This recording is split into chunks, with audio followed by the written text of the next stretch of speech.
La morale de l'info, Raphaël Antoven. Bonjour Raphaël. Bonjour Thomas. Une personne peut refuser qu'un prélèvement d'organes soit pratiqué sur elle après son décès en s'inscrivant dorénavant sur le registre national des refus de prélèvement.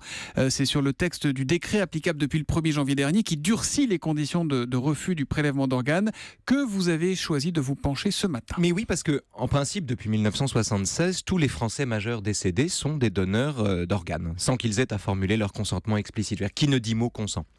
Sauf qu'en pratique, évidemment, les proches étaient systématiquement consultés, ce qui aboutissait à en gros un tiers de refus. Or désormais, pour refuser, il faudra principalement faire la démarche de s'inscrire sur ce registre.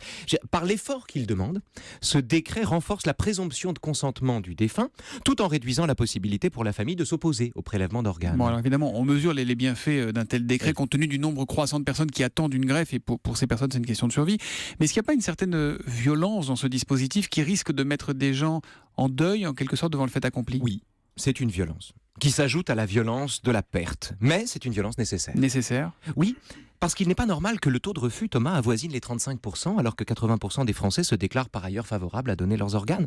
Et parce qu'à dire vrai, parlons vrai, on ne compte pas les gens qui ont été hantés toute leur vie par le spectre de ceux qu'ils n'ont pas sauvés en refusant sur le moment, sous le coup de la peine, qu'on préleva un organe sur le cadavre de l'être aimé. En fait, le problème, Raphaël, c'est le conflit entre le temps du deuil, qui est un temps long, tandis que pour un prélèvement d'organes, le temps presse, c'est dans l'instant. Exactement, c'est pas la même temporalité. Il faut avoir fait son deuil de quelqu'un, Thomas. Il faut accepter que le mort soit mort à jamais, ce qui prend du temps, pour consentir à ce que son corps soit découpé.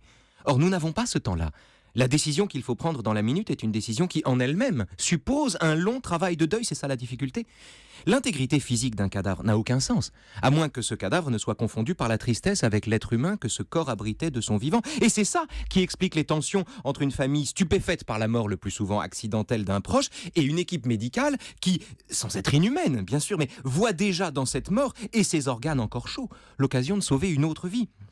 En faisant du refus un effort, en invitant qui le souhaite à prendre avant l'heure ses dispositions à cet égard, la loi enjambe un peu le deuil des proches, quitte à leur forcer la main, et impose à la longueur d'un chagrin le temps bref de la survie.